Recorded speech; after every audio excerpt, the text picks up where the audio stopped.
No, como están las cosas, creo que simplemente me estoy presentando hasta el día de que termine mi contrato, ¿verdad?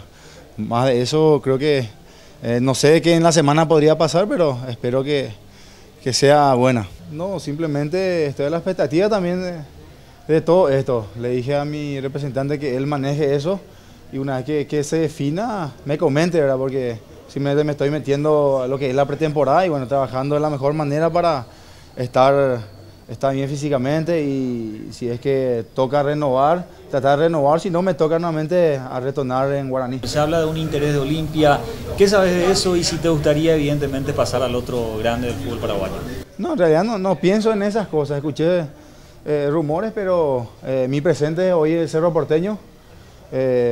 Por ahí cuando me toque ir, me toca ir nuevamente de mi club, que es Guaraní, entonces más que eso no tengo nada que decir. Jubelo que le gustaría tenerte en cuenta. Y la verdad que él siempre me ha dicho eso, que le gustaría nuevamente contar conmigo. Pero como dije, hay que cumplir mi contrato primero y ver qué dice la gente de Guaraní, porque depende mucho de ellos de las negociaciones que pueda suceder de hoy en más.